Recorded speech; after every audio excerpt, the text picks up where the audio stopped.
Hoy se me place compartir con ustedes lo que es el gran seminario de lesiones hemorrágicas intracraneales no traumáticas. Hay que hacer hincapié en que se excluye la hemorragia subaracnoidea, puesto que este es otro seminario a cargo de otros residentes. Como objetivos de este seminario, tenemos el primero, reconocer la problemática social de las lesiones hemorrágicas no traumáticas. Como segundo, será describir el comportamiento epidemiológico de esta problemática, de este contexto clínico. Como tercer objetivo, será caracterizar clínica e imagenológicamente las lesiones hemorrágicas no traumáticas más comunes que nosotros nos encontramos en nuestra práctica diaria. 4, será describir las escalas de predicción pronóstica. Y 5, establecer criterios de toma de decisiones planteados principalmente en lo que es las revisiones de estudios previos y la nueva guía del 2022 de la AJA sobre manejo de hemorragias intracraneales no traumáticas. Vemos que a manera de introducción, la enfermedad cerebrovascular supone una de las primeras causas de morbilidad, mortalidad y discapacidad, tanto en países en desarrollo como en países desarrollados. Desde el punto de vista de hemorragia intracraneal espontánea, va a representar del 15 al 25% de todos los accidentes cerebrovasculares. Y según su localización, vamos a ver que va a tener diferentes tipos de características. Se considera que es desde el punto de vista isquémico, teniendo más altas tasas de morbimortalidad, produciendo a su vez no solo estas tasas, sino un deterioro súbito en fases iniciales dentro de este proceso. Y no solo se va a traducir en alteraciones desde el punto de vista funcional, sino en el aumento de costos en manejos, en imágenes y en recuperaciones. Desde el punto de vista de definición, podemos tener en cuenta que la hemorragia cerebral no traumática se va a caracterizar, va a definir como un sangrado intraparenquimatoso que se va a producir principalmente sin una causa traumática por la ruptura de un vaso de una manera espontánea. Otro punto clave dentro de esta definición es que tampoco debe existir como tal un traumatismo quirúrgico concomitante. Desde el punto de vista de epidemiología, la incidencia mundial de las hemorragias intracerebrales no traumáticas o espontáneas, como también se le conoce, va a alcanzar de 10 a 20 casos por cada 100.000 habitantes. Vemos que estimándose que estas cifras se van a duplicar cada 10 años después de los 35 años. Vemos que en países de descendencia afrodescendiente, principalmente vamos a aumentar esta incidencia de 15 por cada 100.000 habitantes año a 55 por cada 100.000 habitantes año. Y se ha demostrado un curso interesante, en los cuales los casos van a aumentar en invierno y en horarios vespertinos. Vemos que son factores mayores de riesgo la edad, el sexo, la hipertensión, el alcohol, mientras que la diabetes y el tabaco, a pesar de lo que se piensa, son factores de riesgo considerados como menores.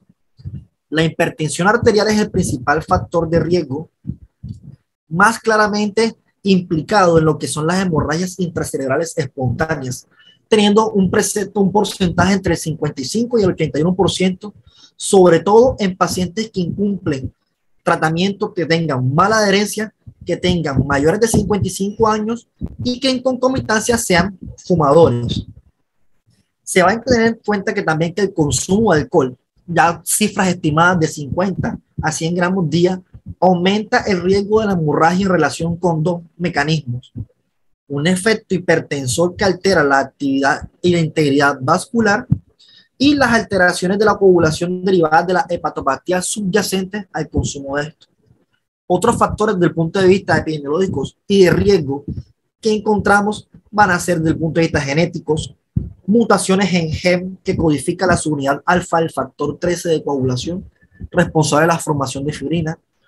Otros factores como angiopatía hemoglobina, que más adelante les voy a explicar en una de esas tablas. Vemos que para nosotros entender la fisiopatología mucho más clara de la hemorragia intracerebral espontánea, tenemos que tener en cuenta una serie de factores claves en nuestro desarrollo del seminario, como es que el cerebro corresponde al 2% del peso corporal y tiene del 12 al 25% del gasto cardíaco, con un consumo total de oxígeno del 20%, y esto conlleva a que tengamos como tal de perfusión normal de 45 a 55 mililitros por cada 100 gramos de tejido por cada minuto. Vemos que esto conlleva o se traduce en necesidades altas de ATP, alrededor de 12 milimoles de ATP por minuto, cuya reserva intrínseca va a ser de 8 milimoles de ATP por minuto.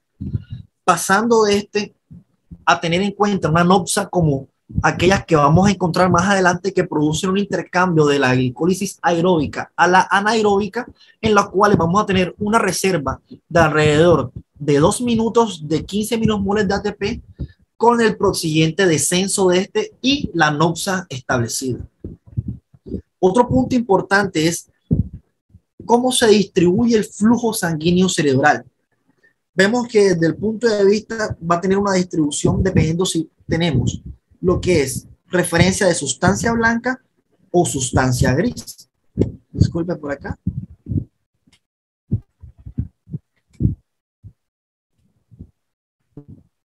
Desde el punto de vista, si tenemos como referencia, con referente a la sustancia gris, vemos que este estimado va a tener alrededor, aquí un intercambio de 75-80 mililitros por cada 100 gramos al minuto. Aquí hubo una pequeña error en la diapositiva. La sustancia gris tiene mayor flujo sanguíneo cerebral que la sustancia blanca, que apenas tiene 20 mililitros por cada 100 gramos por minuto de tejido. ¿Esto en qué se va a traducir? Esto va a traducirse en las regulaciones a nivel del flujo sanguíneo cerebral con diferentes fórmulas, como la presión de perfusión cerebral, recordando que es igual a la presión arterial media menos la presión intracraniana.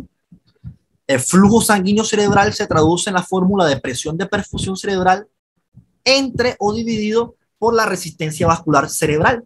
Y tenemos en cuenta que la resistencia vascular cerebral va a ser inversamente proporcional al radio del vaso o al diámetro en algunas fórmulas. Esto da pie a la primera teoría de regulación del flujo sanguíneo cerebral, como es la teoría neurogénica, que basa su precepto en: a mayor radio del vaso, menor va a ser la resistencia vascular cerebral. A menor la resistencia vascular cerebral, va a actuar como aumento como tal en el flujo sanguíneo cerebral, y a mayor flujo sanguíneo cerebral podemos también tener hincapié de mayor tasa de perfusión cerebral. Esto utilizando la teoría neurogénica. Pero hay otra teoría de regulación del flujo sanguíneo cerebral, que es la teoría miogénica, en la cual la autorregulación cerebral vamos a tener que va a tener unas presiones de perfusión cerebral de alrededor de 50 a 150 milímetros de mercurio, en las cuales la presión de perfusión cerebral va a verse afectada, disminuyendo el flujo sanguíneo cerebral con la consiguiente isquemia e hipoxia. Mientras que también presiones de perfusiones cerebrales mayores a 150 van a aumentar el flujo sanguíneo cerebral con consiguiente edema cerebral. Esta teoría miogénica también tiene una contraparte, que es lo que es el efecto Bailey, que es: a mayores presiones vamos a tener mayores diámetros, tratando de aumentar la resistencia vascular cerebral, y esta a su vez se va a traducir a que cuando se produzca una meseta de presión, por la ruptura abrupta y por la estimulación de proteínas acopladas a proteína G, haciendo que se aumente la entrada de sodio y de calcio por un receptor conocido como el TRPC6, haciendo que se produzca la despolarización de la membrana y la contracción del músculo liso. Vemos que otro mecanismo fisiopatológico encontrado son las distribuciones con relación de las arterias perforantes de la cerebral media, de la cerebral posterior y la cerebral anterior, con referente al cambio de flujo que se da con la distribución de los vasos conocidos como mayores. Aquí podemos ver cómo se da una distribución abrupta y un diámetro de calibre con referente al flujo de estas arterias, y podemos traducirlo mucho más adelante en esta diapositiva, que me pareció interesante y que lo utilicé en otra charla sobre arteria cerebral media, de cómo se distribuyen los segmentos o cómo se distribuyen los ramos perforantes del segmento M1, viendo que su distribución a nivel del vaso, principalmente en lo que es la lenticular estriada medial y las laterales, va a ser posteriores, haciendo que un influjo sanguíneo por aumento de la presión arterial tenga un mayor flujo turbulento con mayores disrupciones en su flujo laminar, traduciéndose en disrupciones de presión entre una arteria de mayor calibre y una arteria perforante, traduciéndose en ¿qué? En ruptura de arterias perforantes, que es una de las principales causas que se conoce de hemorragias intracerebrales espontáneas, subsecuentes a hemorragias hipertensivas. Vemos a su vez en esta diapositiva cómo se va distribuyendo el porcentaje o cuáles arterias están más proclives, cuáles segmentos están más proclives a tener rupturas de arterias perforantes, y vemos que en este número 3, con referente con un color como vino tinto o rojo oscuro, que tiene más del 75% del territorio atribuible a las rupturas de las arterias. Vemos que estos son territorios a nivel núcleo basales de cápsula interna y a nivel talámico y de tallo, que son los principales sitios que más adelante voy a explicar donde uno debe sospechar la presencia o las alteraciones de hemorragias hipertensivas espontáneas. ¿Esto en qué va a traducir? En 4 procesos fisiopatológicos que van a tener unos eventos especiales, unos tiempos y unos mecanismos. Dentro del primer proceso patológico vamos a encontrar que inicialmente en el parénquima cerebral se va a producir la ruptura vascular de pequeños vasos ya crónicamente afectados por influjos subsecuentes hipertensivos. ¿Qué esto qué va a hacer? Va a dar lugar a la formación de un hematoma. La extensión del sistema ventricular al formarse lo que es la ruptura del vaso ocurre sobre todo en hematomas mucho más grandes y profundos. Histopatológicamente se tiene que la evidencia de un parénquima edematoso por la degradación de estos productos de la hemoglobina, va a producir daño neuronal asociado a un aumento de neutrófilos y macrófagos alrededor del hematoma, que va a delimitar el tejido cerebral sano y lesionado, produciendo un core posthemorrágico con un área también isquémica, traduciéndose en cifras ya establecidas de alrededor de 10 a 15 mililitros por gramo por cada 100 gramos de tejido. Vemos como referencia que representa el origen del hematoma, el sangrado parenquimatoso va a aparecer ya por la ruptura de los puntos de la pared, de pequeñas arterias dilatadas, que generado por el efecto mantenido de la hipertensión arterial, en general, principalmente establecido de arterias penetrantes, ramas de arterias cerebrales anteriores, medias, posteriores y basilares, va a hacer esa generación de la capa media y muscular con hialinización de la capa íntima, microhemorragias y trombos intramurales, así como degradación de la túnica media en general. Va a hacer que se produzca la formación y la extensión de este sangrado, que principalmente va a tener cabida o va a tener pie en donde se producen las bifurcaciones de las arterias, donde la degradación de esta capa media y muscular van a ser mucho más prominentes. Esto a su vez, esta formación del hematoma va a tener consigo asociado trastornos de la coagulación. Pero ¿qué va a hacer? Se va a producir una progresión o un crecimiento de este. Inicialmente la hemorragia intracraneal se consideró un evento monofásico, donde el vaso responsable del sangrado se taponaba por un coágulo formado o por un aumento de la presión y dejaba rápidamente de sangrar. Pero mediante tomografía computarizada se demostró que los hematomas son dinámicos en tiempo. Esto es un estudio realizado por Brock, donde demostró mediante tomografías que las hemorragias crecen y lo hacen sobre todo en las primeras 6 horas. El 26% de esta expansión de estos hematomas lo van a hacer en la primera hora y un 38% lo van a hacer en las primeras 20 horas subsecuentes. La hipertensión arterial aguda y el déficit de la coagulación local pueden estar asociados también a lo que es la expansión de este hematoma. Y este mecanismo es el responsable del gran deterioro neurológico durante las primeras 24 horas. Pero ¿en qué va a traducirse todo esto? Va a traducirse en una lesión neuronal secundaria. La presencia del hematoma cerebral inicia con un edema y un daño neuronal en el parénquima circundante. El edema se va a iniciar en las primeras 24 a 48 horas de la hemorragia y se va a mantener más allá de 5 días, pudiendo observarse incluso hasta semanas. Vemos que esto va a desencadenar un abrupto o un desarrollo o un disparo adrenérgico que se va a traducir en un papel fundamental en la nopsa, debido a que la degradación también sanguínea, la toxicidad celular, va a hacer que haya un feedback entre lo que es el mecanismo aerobio traduciéndose a un mecanismo anaerobio debido a la disminución de la perfusión que se da a nivel del tejido, a la irritación sanguínea, a la irritación de la degradación. ¿Esto qué va a hacer?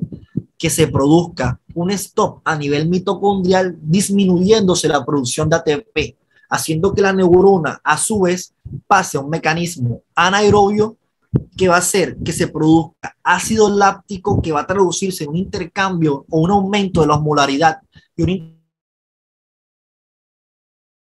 intercambio que se produzca una cascada de toxicidad humoral celular y degradación a nivel de la neurona. Desde el punto de vista de la etiología, vemos como el principal factor etiológico la hipertensión arterial, pero que tenemos que tener en cuenta que múltiples patologías también nos van a producir hemorragias espontáneas o conocidas también como no traumáticas. En esta tabla podemos observar diferentes etiologías, de las cuales vamos a hablar de la angiopatía amiloide, el consumo crónico de etanol, enfermedades hematológicas como la deficiencia del factor de von Willebrand, síndrome de hiperfibrinólisis, púrpura trombocitopénica, el uso de anticoagulantes que en nuestro medio es bastante demostrado, los tumores cerebrales, considerándose las metástasis una de las principales, pero también otros tumores primarios,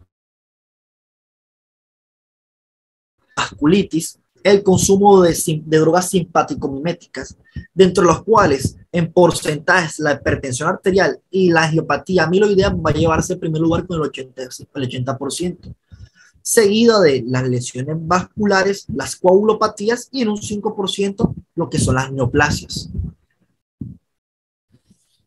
Traje esta diapositiva porque me pareció interesante ver cuándo sospechar hemorragia no traumática de etiología hipertensiva.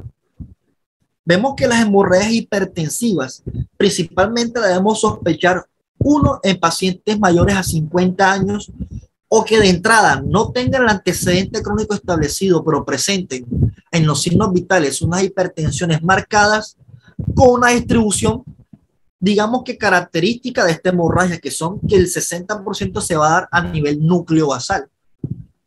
Viendo también que podemos encontrar distribuciones a nivel talámica, pero también podemos encontrar en fosa posterior a nivel del puente y hemisferios cerebelosos una distribución que nos hace pensar a nosotros en lo que es hemorragias hipertensivas. Entonces, enfocando al paciente desde un punto de vista de crisis hipertensiva, teniendo en cuenta algo que lo mencionan las guías más adelante. Antes teníamos como referencia que el término crisis hipertensiva se iba a dividir en lo que era urgencia hipertensiva y emergencia hipertensiva, pero ya esto se reevaluó.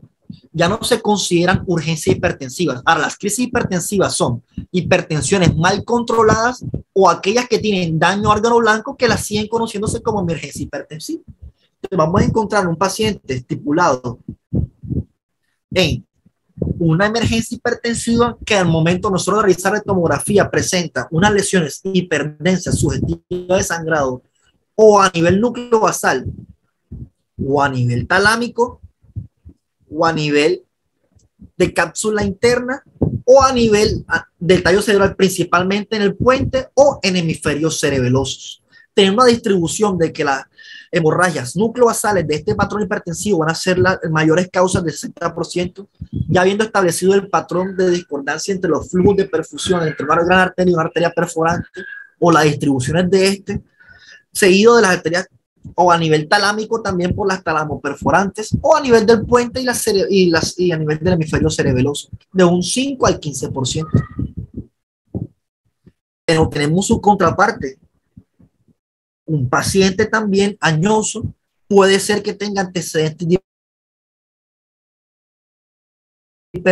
lesiones hiperdensas sucesivas de estado establecidas como principal medida por unidades Hounsfield, que es muy buen factor de establecer a nivel córtico subcortical, principalmente distribución parietotemporo-occipital. Algunos estudios mencionan que esta es la distribución predilecta de lo que nosotros podemos considerar como un patrón característico de una angiopatía amiloidea. Pero siguiendo este patrón característico, debemos aplicar unos criterios conocidos como los criterios de Boston para el diagnóstico de una hemorragia y traumática relacionada con angiopatía amiloidea. Teniendo en cuenta que un patrón ya establecido como definitivo no se puede hacer con un paciente vivo, sino que tiene que ser un examen post-morte completo, que se va a demostrar la vasculopatía severa, la ausencia de otros diagnósticos y una hemorragia lobar córtico o córtico subcortical. Pero podemos tener en cuenta lo que son la probabilidad de una hemorragia por angiopatía amiloidea.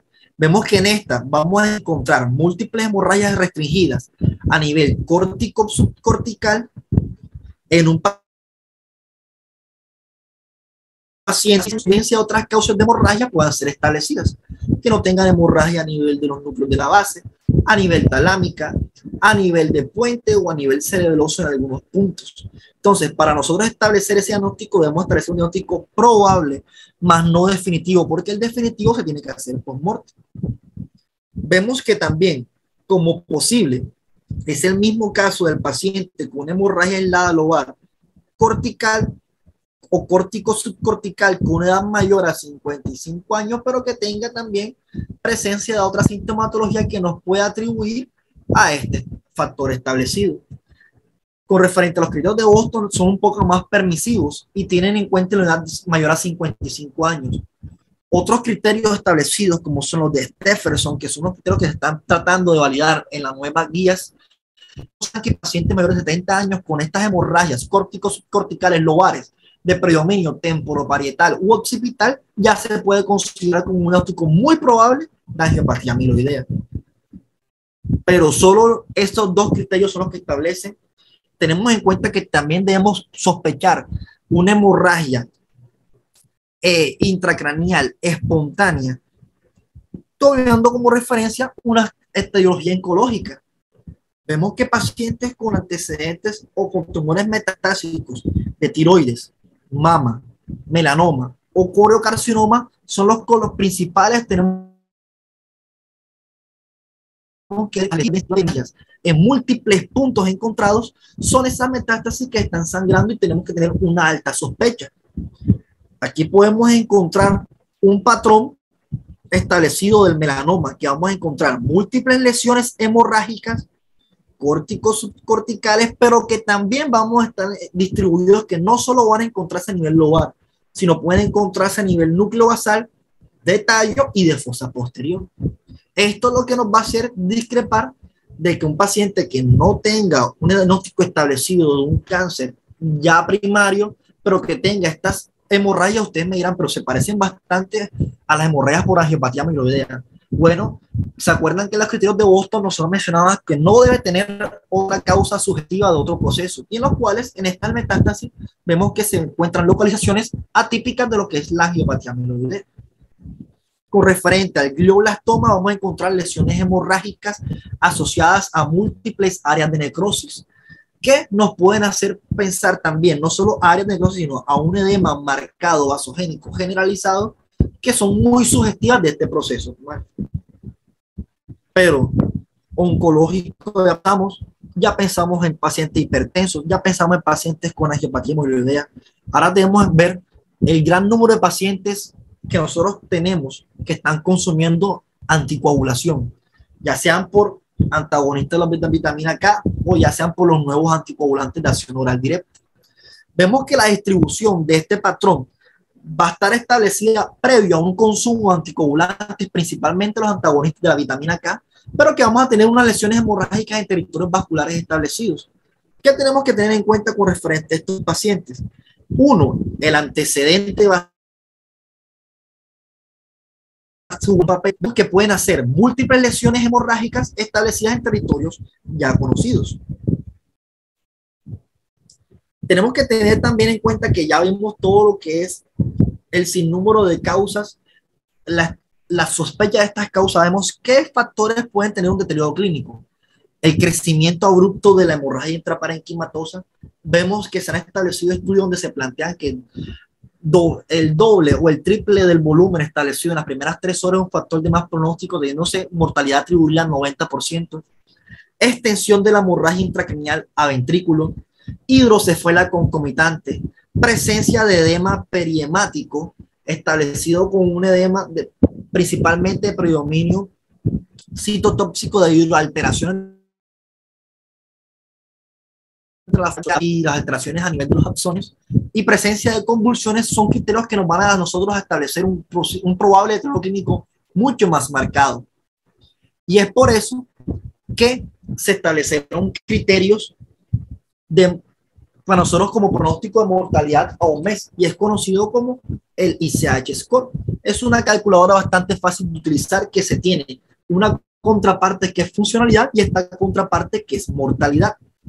Entonces, vemos que esto tiene alrededor de 5 características o 5 grandes grupos en los cuales vamos a tener como referencia la escala de coma de Glasgow de ingreso del paciente, pacientes con Glasgow menores de 2 o iguales a 12, hasta 5 va a sumar 1 punto y de 3 a 4 van a sumar 2 puntos. Vemos que este Glasgow puede ser la presentación inicial o cuando nosotros llegamos al paciente después de una reanimación exitosa. Vemos que el volumen de la hemorragia intracraneal, tenemos que en volúmenes mayores o iguales a 30 no tiene ningún punto. Calculado según la escala establecida con A por B por C sobre 2. ¿Cómo es este método?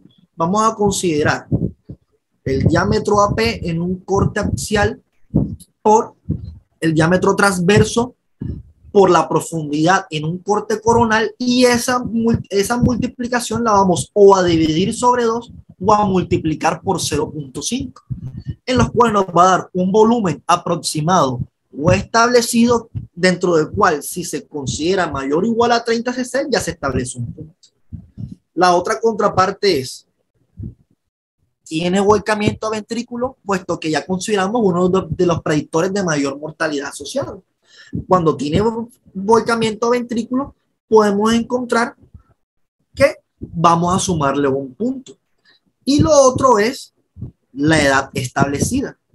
Se tuvo un punto de corte de pacientes con 80 años o mayor o igual a 80 años para nosotros establecer qué pacientes van a tener un mayor riesgo de mortalidad a un mes. Estas 5 categorías van a estar distribuidas dependiendo a un puntaje también ya establecido, en los cuales un puntaje de 0 va a ir de 0 a 6. De 0 va a tener alrededor de 0% de mortalidad a un mes. Un puntaje de 1 en nuestra escala va a ser una mortalidad probable de 13% a un mes. De 2, 26%, 3, 72%, 4, 97% y 5, ya un 100%. De 5 a 6, un 100%. Viendo qué paciente nosotros podemos utilizando esta escala, valorarlo de una manera objetiva, de una manera funcional y ver cuál de ellos pueden depender de una de nuestras acciones, ya sean neuroquirúrgicas o de intervenciones médicas, para ver qué pacientes se pueden ayudar de estas intervenciones.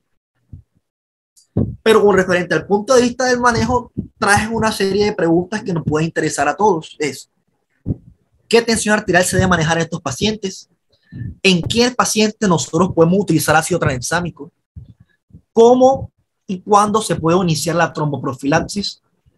¿Cuándo se debe iniciar y en qué paciente se inicia el anticonvulsivante, que es Una de las preguntas que muchos nos hacemos en nuestra práctica diaria, tanto médicos generales como nosotros como residentes, como futuros neurocirujanos y los mismos neurocirujanos dentro de su práctica clínica, cuándo hacer monitoreo de presión intracraneal, manejo de edema y cómo hacer con el paciente anticoagulado y su reversión que tengan criterios quirúrgicos. Desde el punto de vista de pacientes con hemorragias intracraneales, ¿qué presiones debemos manejar? Vamos a tomar todas estas conductas teniendo en cuenta lo que son los códigos de recomendaciones de la guía de 2022 de la AJA, en los cuales plantean que pacientes que han presentado una hemorragia intracraneal espontánea, que tengan de ingreso una presión arterial sistólica entre 150 y 222, nuestra meta va a ser mantenerlo en un rango entre 130 a 150 milímetros de mercurio, que pueden traducirse en resultados funcionales. No se parenquimatosas grandes o severas que requieran descompresiones quirúrgicas, la disminución abrupta de la presión arterial no ha sido establecida. Mencionan que estos pacientes pueden ser llevados al manejo quirúrgico y con el uso de anestésicos generales, esta presión va a disminuir y se puede hacer la descompresión adecuada. Y vemos también que en pacientes con hemorragias intracraneales espontáneas, cuya presión sistólica de ingreso es mayor a 150, si se disminuye la presión por debajo de 130, va a producir un daño potencial mucho mayor que si se mantiene entre 130 y 150, que va a ser nuestro objetivo primordial. Ahora, el uso de ácido tranexámico en estos pacientes. Vemos que en pacientes con hemorragias intracraneales que en imagenología tengan algunos signos como el signo de la coma, como el signo del hoyo negro, algunos lo consideran, o un signo de sangrado, no se ha establecido por estudios que el uso de ácido tranexámico tenga mejores resultados funcionales. No lo contraindican, pero tampoco lo establecen como una conducta adecuada el uso de ácido tranexámico, debido a que no se ha encontrado un beneficio con el uso de estos. Desde el punto de vista de inicio de la tromboprofilaxis, vemos que en pacientes no ambulatorios, ya esto es un grado de recomendación 1, debemos iniciar el primer día desde la hemorragia intracraneal, primero con compresión neumática intermitente. Después de esto se traduce en ¿qué? En disminución de factores o de mal pronóstico o de complicaciones como el tromboembolismo pulmonar o la embolia migratoria. Vemos que después de este primer día, a partir de las primeras 24 o 48 horas, ya se puede hacer el switch a utilizar tromboprofilaxis farmacológicas, de entre los cuales los que más a dosis de 40 miligramos subcutáneos cada día en pacientes no renales y en pacientes con alteraciones renales en hemodiálisis, la dalteparina. Por referente al uso de anticonvulsivantes en pacientes con hemorragias intracraneales espontáneas, las nuevas guías nos traen de que en pacientes con estas hemorragias que no hayan tenido una convulsión posthemorrágica, donde no se ha establecido un criterio de electroencefalograma que demuestre un patrón electroencefalográfico convulsivo, no se debe realizar profilaxis con anticonvulsivantes. El único criterio que se considera para realizar tromboprofilaxis como tal o manejo es aquellos pacientes en los cuales ya ha tenido una convulsión per se, pero se tiene que en aquellos pacientes que no hayan tenido convulsiones posthemorrágicas, el uso de anticonvulsivos profilácticos no es beneficioso para el control a largo plazo o a corto plazo de las posibles convulsiones. En pocas palabras, pacientes que no los hayan convulsionado teniendo una hemorragia intracraneal, no se debe utilizar anticonvulsivantes, a menos que haya presentado un electroencefalográfico definido para el uso de estos anticonvulsivantes. Con referente al manejo del edema, la presión intracraniana, vemos que todo paciente con disminución del nivel de conciencia, drenaje a ventrículo, debemos estar, o hidrocefalia concomitante, debemos estar midiéndole continuamente la presión intracraniana con los diferentes dispositivos que se están encontrando. Mencionan como una conducta en la cual se ha tenido como manejo de conducta de expertos más no establecido que el uso de terapias de bolos, de terapias derivativas, puede considerarse beneficiosas para estos pacientes, teniendo en cuenta que, uno, podemos utilizar mannitol versus solución salina. Dos, nuestro paciente está per se establecido este uso. Entre estos dos estudios se plantean que el uso de solución salina hipertónica ha demostrado mejores beneficios con referente al mannitol, pero no ha sido concluyente estos artículos. O sea que el uso de derivativos para las hemorragias intracraneales ya se deja a criterio del neurocirujano tratante. Y como en todas las guías, no debe ser administrado en pacientes ni traumáticos ni con hemorragias intracraneales espontáneas debido a que aumentan la mortalidad. Esto lo tienen en rojo como no establecido. Aquí podemos encontrar el manejo del paciente con anticoagulación y de qué nos sirve a nosotros esto. Vemos que son recomendaciones clase 1 de nuevas guías. Estamos ante un paciente que está consumiendo antagonistas de la vitamina K. Entonces debemos hacer una pregunta. La primera pregunta es, ¿qué INR presenta este paciente? Si el INR se encuentra entre 1.3 y 1.9, podemos estar utilizando lo que es la concentración de plasma crioprecipitado de 10 a 20 unidades internacionales por kilo. Mientras que si el INR es mayor o igual a 2, debemos estar utilizando a dosis de 25 a 50 unidades internacionales por kilo. Recomendación clase 1. Si no presentamos o no contamos con esto en nuestra institución, podemos utilizar la vitamina K intravenosa. Y esto nos da un lapsus de 8 horas para nosotros poder intervenir a nuestro paciente. Si está utilizando el paciente los nuevos antagonistas de acción directa como el Dabigatran o aquellos de factor 10 activados inhibitorios, debemos encontrar es cuándo se tomó la última dosis.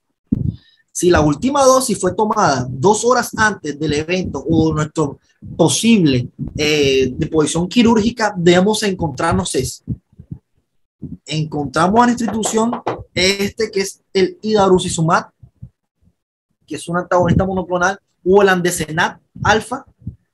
¿Es evaluable? No es evaluable. En pocas palabras, si no tenemos como referencia el uso de estos nuevos medicamentos que son anticuerpos monoclonales que se van a unir al factor 10 activado, podemos utilizar en pocas palabras también lo que son los factores de crioprecipitación, como lo vimos utilizando el antagonista de la vitamina K, a la misma dosis. Y si no encontramos esto, algunos manejos de expertos recomiendan el uso de vitamina K. Pero si estamos utilizando en vez de factores de activación o no anticoagulantes, lo que son las heparinas, vemos si estamos utilizando heparinas de bajo peso molecular o no fraccionadas, el uso de protamina es aquel que nos va a servir a nosotros para revertir esta. Como por ejemplo, el uso de ASA, podemos ver que se puede utilizar pool de plaquetas activadas y de 8 a 24 horas después es, entre comillas, seguro hacer nuestro manejo quirúrgico. Pero ahora viene la parte, ¿en quiénes vamos a realizar drenaje para estos pacientes? ¿En quiénes vamos a realizar una craniotomía en hemorragias supratentoriales? ¿Cuándo hacemos craniotomías en hemorragias de fosa posterior? ¿Cuándo hacemos craniotomías en hemorragias intracraneales? ¿Y cómo utilizamos un drenaje de hemorragias intraventriculares? Vemos que estas son dos contrapartes. Las antiguas guías que utilizaban los estudios Stitch, que mencionaban que como criterios quirúrgicos fuesen hematomas mayores a 20 cc en lo que era el lóbulo frontal y temporal y mayores a 50 cc en lo que eran lóbulos parietales y occipitales, o aquellos pacientes que tenían una desviación de línea media mayor a 5 centímetros o un glagio menor a 8 debían ser sometidos a drenaje por craniotomía supratentorial.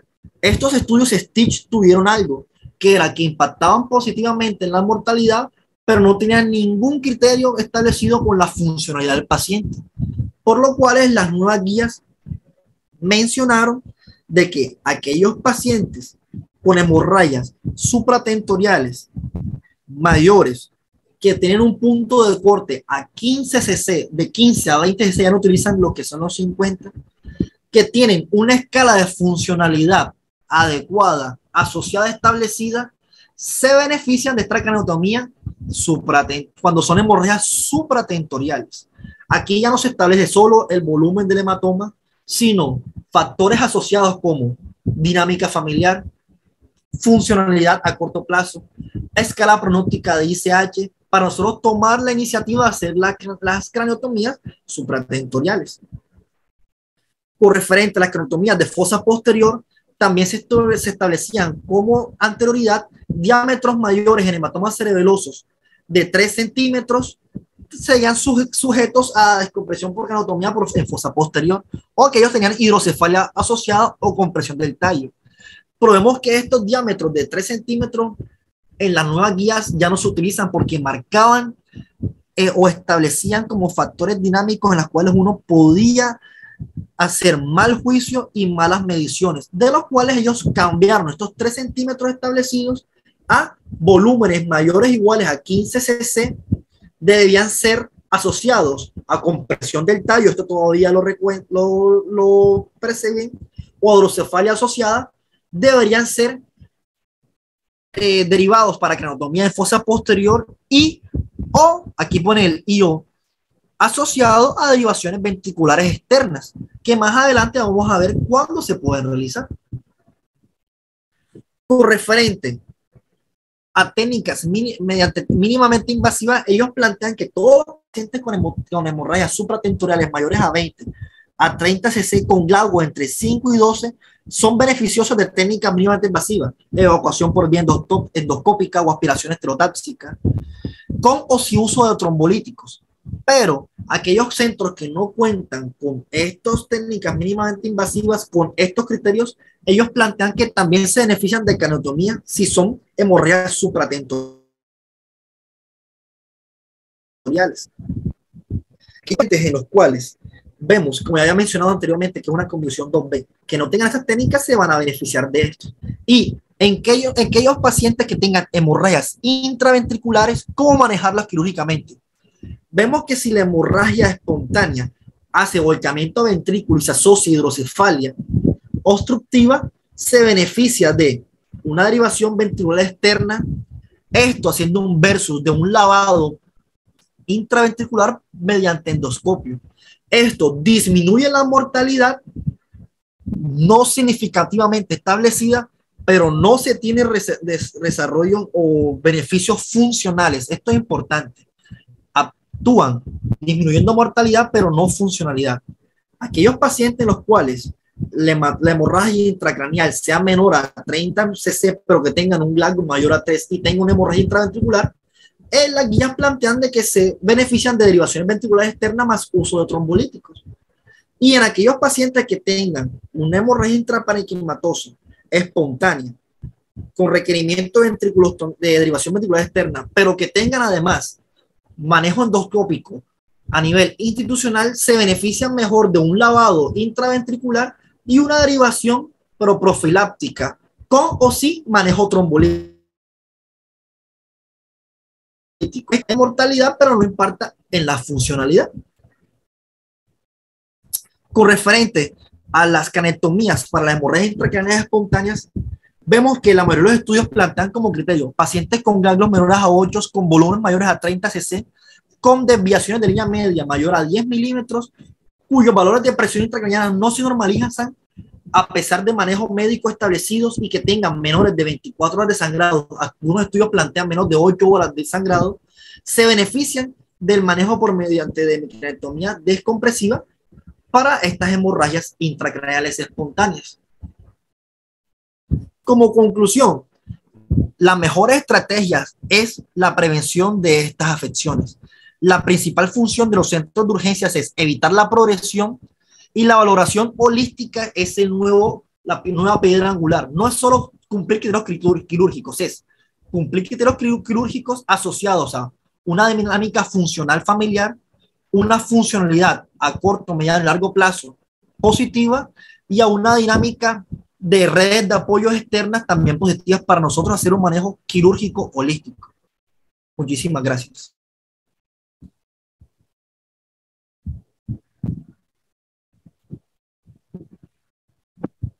Muy bien, doctor Boris. Muchas gracias por la revisión muy completa.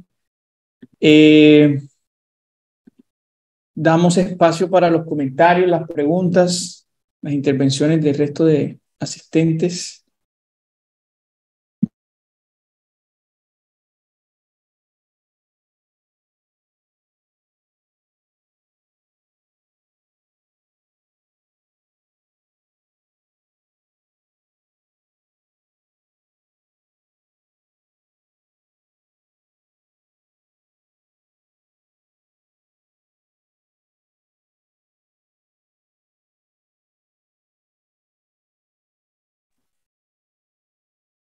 ¿Quién alza la mano? Santiago. Sí, profe. Adelante. Bueno, muy buena presentación. Es más una pregunta para los docentes. Si han usado terapia trombolítica intraventricular para hemorragias grandes y cómo les ha ido. Realmente no, pues uno lo lee, pero yo nunca lo he visto en la práctica real.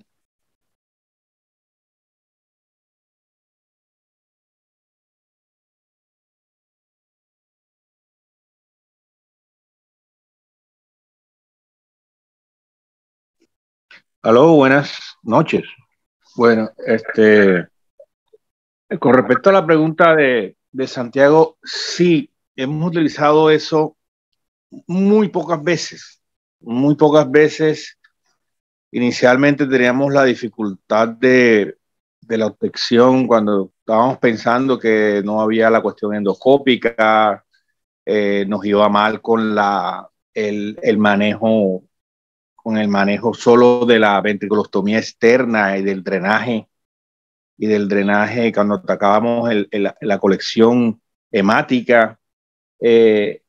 Aparece una de las primeras cosas nuevas que aparecieron fue utilizar la RTPA intraventricular, e incluso llegamos a utilizar también otras que utilizaban los cardiólogos. Todavía se estaban llegando apenas en la utilización de la RTPA también para los eventos cardíacos y entonces comenzamos a utilizar a bajas dosis y veíamos con mucha rapidez, le damos 3 miligramos, una dosis muy bajita y dejábamos cerrada el catéter de ventriculostomía externa durante 8 a 12 horas y veíamos cómo se aclaraba. Dejamos después 12 horas abierto para drenaje de líquido y sangre, pero también la idea era de que se abrieran el flujo de líquido cefalorraquídeo natural para el lavado natural de eso. Eso fue una época, ya después no lo utilizamos más. Después que comenzó la literatura a hablar de no solamente en el uso intravascular, sino también utilizarlo a nivel intraparenquimatoso para licuar y por medio endoscópico facilitar el retiro de ese coágulo ya licuado con el uso del RTPA en intraparenquimatoso, poderlo aspirar con más facilidad. ¿Qué tenemos que tener en cuenta en el uso de esto? Tenemos que tener en cuenta que hagamos el diagnóstico de que es una hemorragia gangliobasal hipertensiva o por arteriosclerosis y que no vaya a ser por una malformación arteriovenosa, porque una de las contraindicaciones es de que si nosotros sospechamos principalmente las hemorragias intraventriculares puras, que no veamos el componente intraparenquimatoso de ruptura de las lentículas estriadas y que veamos una hemorragia intraventricular pura que puede ser a consecuencia de una ruptura de una malformación talámica o a consecuencia incluso de un aneurisma de comunicante anterior o de la punta de la basilar, podemos llevar al paciente a un desastre completo, porque la RTPA es efectiva y va a romper ese coágulo del domo o de la malformación y podríamos producirle o acelerar la muerte de los pacientes. Entonces, en estos pacientes menores de 50 años o en sospecha de que puede ser una malformación aneurisma, no debe usarse. Pero sí, yo creo de que sigue siendo una arma importante y puede utilizarse. Ya ahora es más fácil porque en las unidades de cuidados intensivos lo tienen en stock para el manejo de las lesiones isquémicas por trombosis y cerebrales, tercera cerebral media, para trombectomías, trombólisis química o para trombosis o para hacer preparación para se hace la trombectomía endovascular. Ya entonces es más fácil conseguirlo, pero es una alternativa. Yo siempre lo he tenido ahí, que es una alternativa en algunos pacientes que podamos solucionar. Y aquí para completar la idea, siempre les he dicho de que charlamos ya en otra parte de cómo se ha venido evolucionando esto a medida, cómo ha cambiado el manejo de la hemorragia intracerebral espontánea, cómo ha cambiado el manejo a través del tiempo, que tiene mucho que ver con no solamente el desarrollo de las técnicas quirúrgicas mínima invasivas, sino también el desarrollo de la unidad de cuidados intensivos. Y entonces ahora nosotros, si tenemos, a pesar de que tenemos un paciente con algunas características del score de hemorragia intracerebral malos en el primer día, segundo día, para hablar en este momento, nosotros eso debemos llevarlo a lo máximo tratamiento actual, que infortunadamente nosotros en nuestras UCIs a veces no lo tenemos. El de cómo medir la presión intracraneana parenquimatosa en el caso que no podamos tener acceso al campo intraventricular. Entonces hay que hacer un manejo inicial y tenemos que hacerle todo el manejo de la unidad de cuidados intensivos para después el verdadero pronóstico de estos pacientes van a terminar siendo es a partir del primer mes. ¿Por qué? Porque nosotros, si tenemos un paciente mal manejado desde el primer día, el segundo día, así tengamos un score bueno de hemorragia intracerebral, así el de pronóstico sea bueno, si no hacemos un adecuado tratamiento preventivo de broncoaspiración, por ejemplo, del manejo de los catéteres invasivos que no sean adecuados, podemos llevar al paciente a una sepsis si no hacemos un manejo bueno en unidad de cuidados intensivos. Entonces, aquí, además, es bueno lo que nos estás mostrando de las escalas desde el punto de vista neuroquirúrgico, pero también hay otros manejos en la unidad de cuidados intensivos que si se llevan a cabo adecuadamente, pueden también mejorar ese pronóstico y muchas cosas que no contamos. Por ejemplo, un electroencefalograma rápidamente realizable en la unidad de cuidados intensivos, eso puede marcarte un pronóstico y otras cosas más que, bueno, no sé si alguien más podría mencionarlo, de que en la unidad de cuidados intensivos se requieren cosas que también impactan el pronóstico, a pesar de que los marcadores de pronóstico nuestros sean buenos. Llevamos a cirugía a un paciente y se manejaron cosas malas y termina el paciente muriéndose a la semana o a las 2 semanas de sepsis o de neumonías o broncoaspirativas o por catéteres mal colocados, de catéteres centrales, etcétera. Hay otras cosas también que engloban y que aumentan y mejoran ese pronóstico.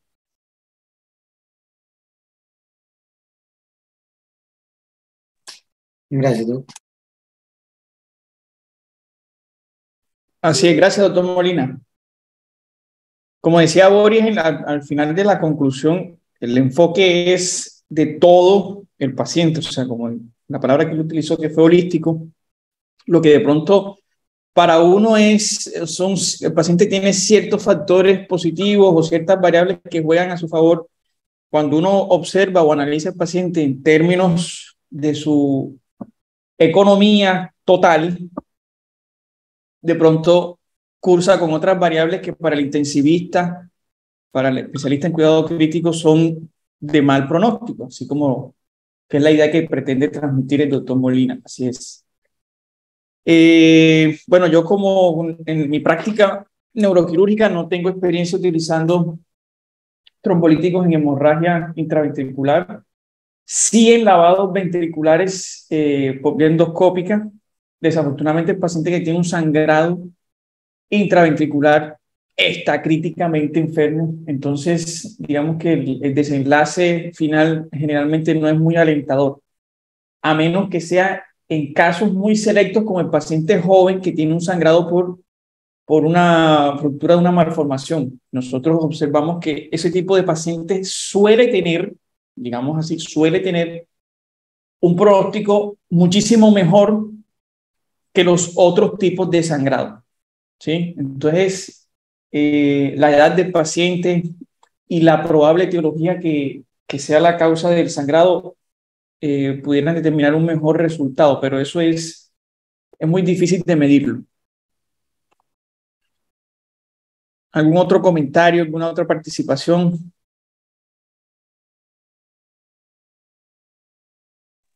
Con referente también a eso del manejo intraventricular de las lesiones de lavado, ya hay centros. Infortunadamente, pues en Latinoamérica no tenemos eso. Aquí en la ciudad incluso contamos con una clínica que tiene ahí el neuronavegador. Nosotros con neuronavegación podemos obviar y podemos abordar el ventrículo con mayor seguridad.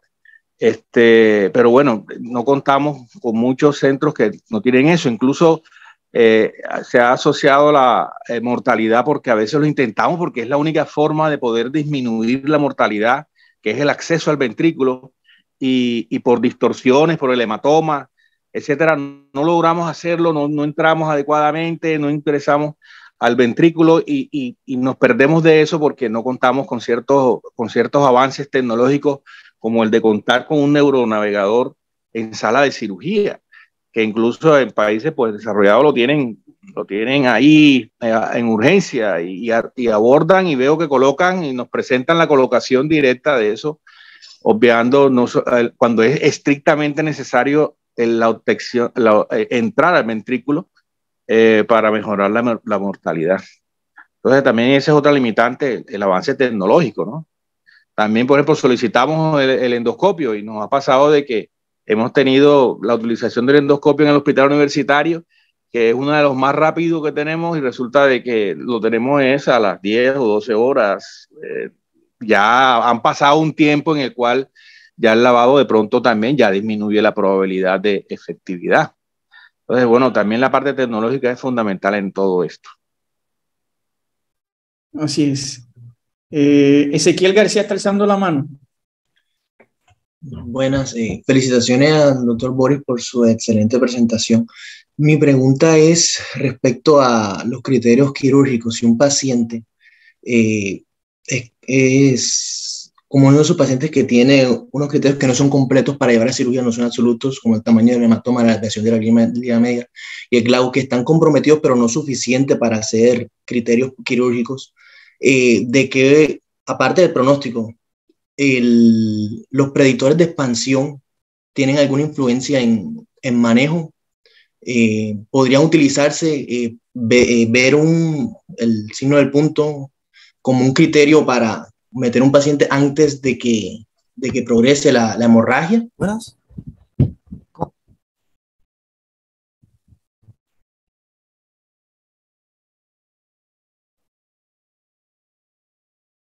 Se escucha distorsionado, no se escucha bien la pregunta.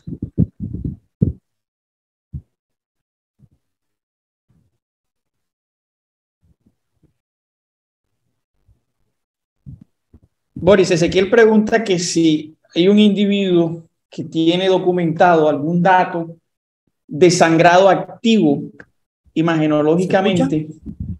¿Aló? Boris.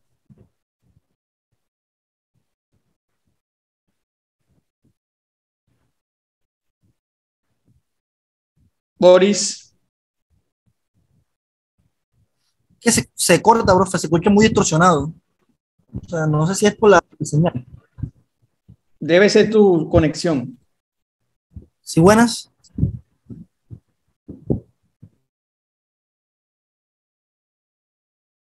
Escribí mi pregunta en el chat.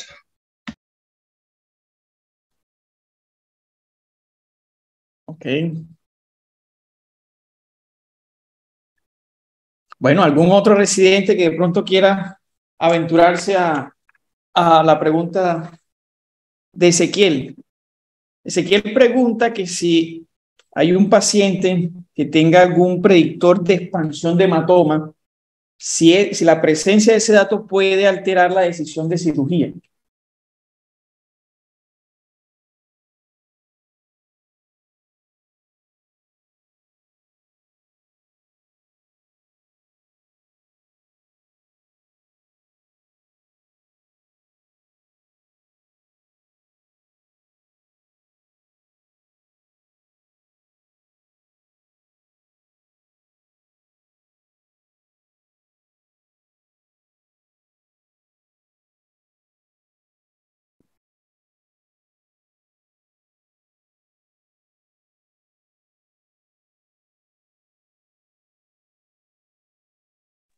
Yo no escucho nada.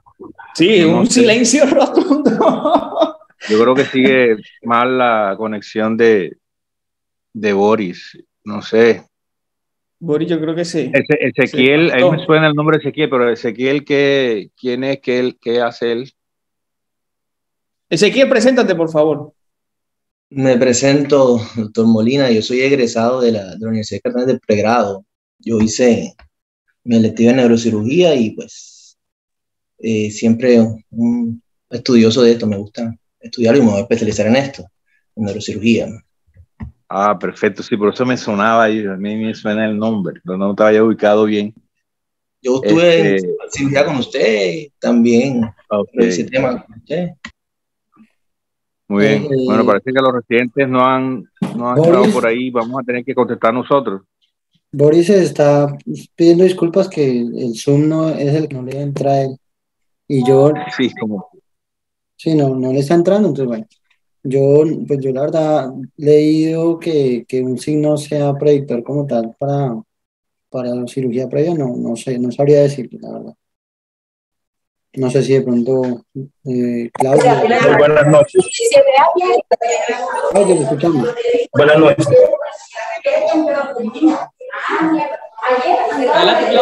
Escucho arriba, pero arriba está, no sé dónde. Hay un poco de gente ahí. ¿Sí me escuchan? Sí te escuchamos, pero estás en la calle. Bueno. Sí, pero bueno, ya traté de ubicarme en un lugar donde casi no hay ruido. ¿Aló? Dale. Sí, dale. En cuanto a la pregunta que hacía Ezequiel, los predictores de expansión del hematoma siempre nos han servido para vigilancia, y más que todo para la vigilancia en la unidad de cuidados intensivos. Y con esos predictores, nosotros lo que hacemos es ajustar algunas medidas de tratamiento farmacológico con el objeto de que el paciente no vaya a tener la expansión del hematoma. La expansión del hematoma es principalmente las primeras 24 a 48 horas, y las primeras 12 horas son las más críticas. En esos momentos, estudios que uno encuentre frente a factores predictores para tomar la decisión quirúrgica se encuentran muy pocos. Podría decir que es nulo. Hay un estudio en el que se utilizó, y que Ezequiel lo conoce, el índice de choque, que se hizo un estudio general tanto para ACV isquémicos como SB hemorrágicos, pero en ese estudio, que es de la AJA, no hay una indicación, o no hay una indicación donde ellos digan que se puede utilizar el índice de choque como un predictor de que el paciente tiene que ser llevado a cirugía. En el estudio que estamos haciendo nosotros, tenemos incluido el criterio de cirugía. Digamos que en este momento estoy en recolección de la información, no sabría decir cuáles son los resultados, pero lo último que revisé, y es un tema pues que he venido revisando pues por lo del trabajo, no hay un criterio desde ese punto de vista clínico, imagenológico, que lo haga tomar a uno una decisión de llevar a un paciente a cirugía si no tiene los criterios clásicos o las indicaciones clásicas de llevar el paciente a procedimiento quirúrgico. Buenas noches. Hola, ¿me escuchan? Hola. Adelante. Hola, buenas noches a los docentes, a los residentes, a los demás. Bueno, para ir alcanzar a leer la pregunta, seguir por el chat porque también tengo problema con el audio. En relación a la pregunta, Ezequiel, hoy en día, hasta ahora, la evidencia lo que muestra es que esos predictores de expansión únicamente su utilidad para mayor vigilancia, por decirlo de alguna forma, hacer una vigilancia estricta, no para tomar conducta quirúrgica. Hay que ser muy estrictos es como cuando hablamos del tema cuando estaba Marco Bravo, recuerdo cuando él manejó el tema de cranectomía descompresiva en ACV isquémico, que hicimos mucho énfasis en tratar de dar un paso adelante antes de que se desarrolle la fisiopatología del ACV isquémico maligno y complique todo el pronóstico del paciente. En este caso no es así. En este caso, como lo dijo Claudia, alcancé a escuchar la última parte de su participación, es simplemente de seguimiento, de elevar las alarmas, activar las alarmas, por decirlo así, más no para tomar conducta quirúrgica, Ezequiel.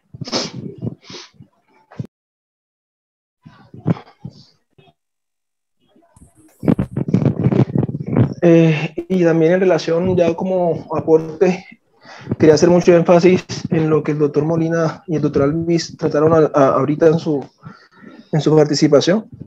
Hay que tener en cuenta que los pacientes, como lo mostró Boris en la revisión, de hemorragia intraparenquimatosa no traumática, la gran mayoría son pacientes añosos.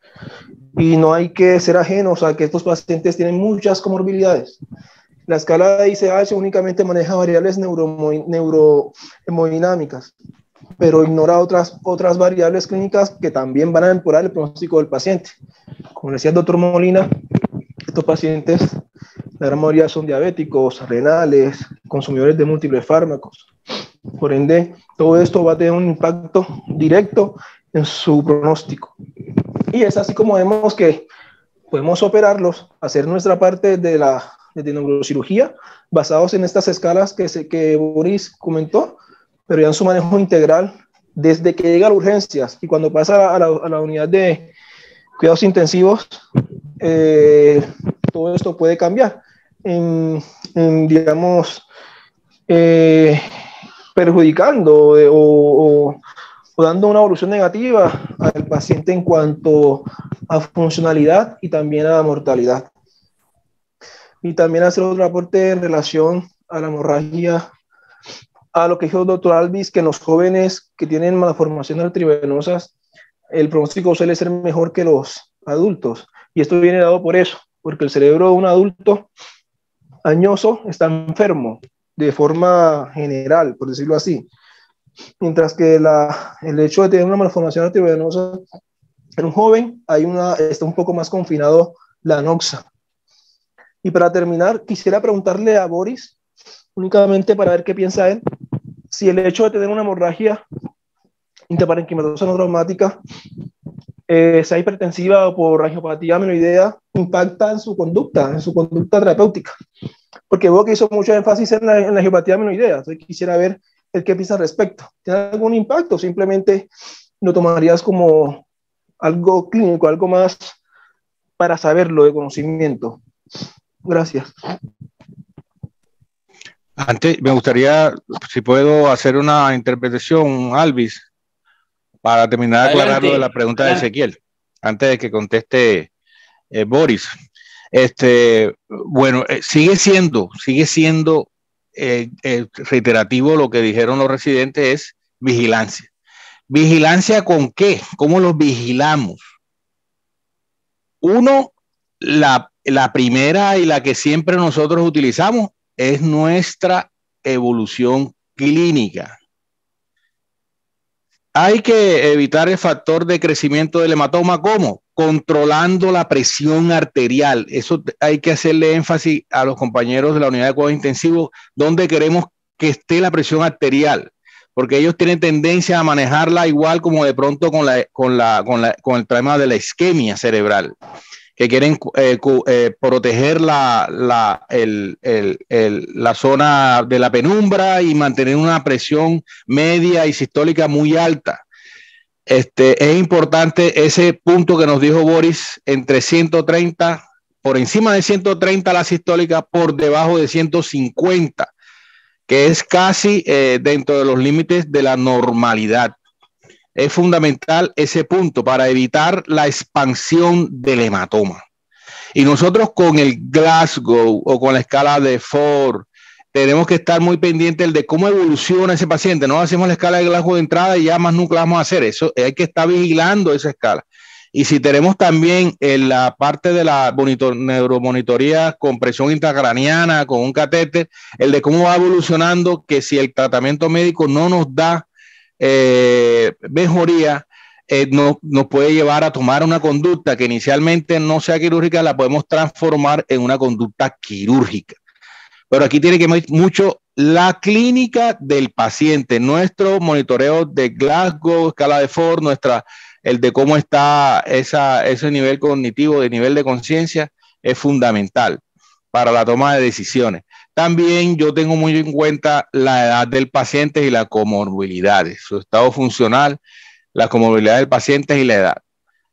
¿Por qué? Porque los pacientes mayores de 55 años, mayores de 60 años, esos pacientes realmente no responden muy bien. Cuando llegan a la edad de 80, que son la mayoría, el pronóstico es muy malo, a pesar de que caigan de pronto en una y toleran mejor, caen a veces en no que es quirúrgico, pero con una edad tan avanzada, mayores de 80 años, el pronóstico sigue siendo bastante malo. Soy más agresivo con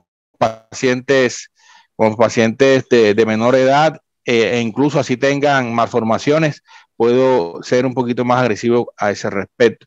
E incluso para el problema que tenemos, que ha sido una de las preguntas que yo siempre le hago a los residentes, busquen literatura, porque no la tengo, no la encuentro, no tenemos ese criterio. ¿Cómo hacemos para esa pregunta que hace Ezequiel? ¿Cómo hacemos para determinar un accidente cerebrovascular isquémico que se me va a transformar en un ACV, en un edema cerebral maligno?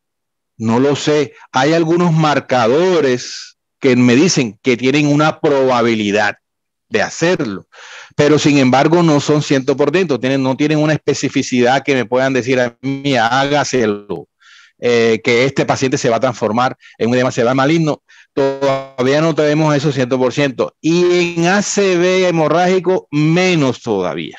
Entonces tenemos que ser cómo evoluciona ahora. Que no nos vayan a avisar en la unidad de cuidados intensivos, nos avisan es cuando ya está paciente midriático, Glasgow 3, midriático bilateral sin respuesta motora. No, mira, para ver si tú puedes hacer algo, pero ya para qué eso. Hay que hacer las cosas en el momento preciso, como se han hecho en algunos casos, en el cual el deterioro y inmediatamente hacer el abordaje quirúrgico de los pacientes. Igual también en el accidente isquémico, también con el hemorrágico, muy atento, muy vigilante, clínica, y también algunos puntos de neuromonitoría. Eso es lo que quería mencionar. Y bueno, vamos a ver qué dice Boris sobre la pregunta de ACV por hipertensión y angiopatía amiloidea. Bueno, le pido disculpas por lo de la interrupción de la señal. No escuché de pronto el comentario del doctor Claudio, pero para la pregunta de Ezequiel, también me hice esa pregunta mientras estaba haciendo la revisión de la literatura. Todos los estudios que traté de revisar encontraban que durante los últimos años se han ido estudiando mucho lo que son los signos de predictor de crecimiento del hematoma. Entre ellos la composición de el spot sign, que es valorado por tomografía computarizada con contraste, pero todos los estudios hacían análisis multivariados en los cuales todo impactaban de una manera significativa, era con progresión o con tasas asociados a pronóstico de mortalidad, 30 a 90 días, dependiendo del estudio que utilizaron. Cuando se realizaba o se hacían ajustes de esas tasas a factores distintos a la mortalidad, funcionalidad, apto terapéutico, manejo médico, esos quirúrgicos, no mostraban características o asociaciones significativas. Entonces, tener estos puntos simplemente es vigilancia estricta con referente a esos factores pronósticos o de predictores de crecimiento, y lo único asociado desde el punto de vista de estudio es asociaciones con pronóstico de mortalidad. Con referente a la pregunta del doctor Bellido, la respuesta de pronto sería: depende de la fisiopatología de la hemorragia hipertensiva con la de la hepatía amiloidea. O sea, a pesar de que el mismo hematoma, el mismo crecimiento, vemos que desde el punto de vista de la hemorragia hipertensiva, los factores de manejo médico tienen unos mejores resultados con referente a los factores de manejo médico con la hepatía amiloidea, per se a la estructura de las proteínas que también se van inmiscuidas no solo en los vasos, sino a nivel intracraneal. Entonces, de pronto era por eso que hacía desde el punto de vista como hincapié con referente a la hepatía amiloidea. Desde el punto de vista quirúrgico, si tenemos una hemorragia puntera que cumpla con los criterios, con las características, se realiza el drenaje, pero más que todo es con el seguimiento y el manejo médico se realiza per se a este. Exacto, así es, Boris, de acuerdo contigo.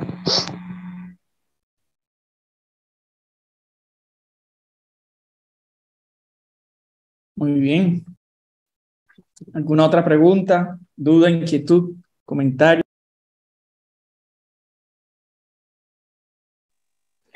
Buenas noches. ¿Me escucha? Buenas noches, adelante. Sí. Gracias, doctor. Muchas gracias por la charla. Interesante, muy buena. Pues nada más quería hacerles un par de comentarios. Sí, ya en la práctica neuroquirúrgica, no sé, porque me he encontrado con varios colegas, obviamente no egresados de nuestro programa, que consideran que el volumen para llevar a un paciente a un drenaje quirúrgico de un hematoma es de 50 mililitros. ¿Sí? De pronto esto se puede considerar cuando hay un abuelo muy mayor, una persona de edad avanzada que tenga bastante atrofia, que de pronto el tamaño del hematoma no lo esté llevando a un deterioro rápido. Más sin embargo, el volumen y lo que conocemos son 30 mililitros, pues lo dice el ICH score, ¿sí? Entonces, el solo tamaño le aumenta el grado al pronóstico, le empeora el pronóstico al paciente. Entonces, para que nunca olvidemos eso, el criterio de drenaje quirúrgico debe estar considerado sobre los 30 mililitros. Por encima de los 50 realmente ya puede ser muy tardío, ¿sí? Y el paciente ya, por bien que se drene, pues va a quedar con bastante secuela. Y segundo, en cuanto a criterios del edema maligno de cerebral media, es respecto al volumen. Cuando hay más de 2/3 del territorio de la arteria cerebral media, eso se traduce más o menos la escala de... Ah, caramba, se me escapa. Bueno, en definitiva, en relación al volumen, si el volumen es 2/3, que más o menos se traduce en 120 mililitros o más, muy seguramente va a ser un edema maligno para que va a requerir una descompresión quirúrgica. Entonces, pues nada más quería hacer esos dos comentarios. Y entre más grande sea el volumen, pues los estudios más recientes le han disminuido desde un volumen calculado de 80 mililitros de zona isquémica. Pero entre más grande sea, pues mayor va a ser el riesgo de retroformación hemorrágica. Eran esos dos comentarios nada más, y pues saludarlos y nuevamente felicitar al doctor Boris.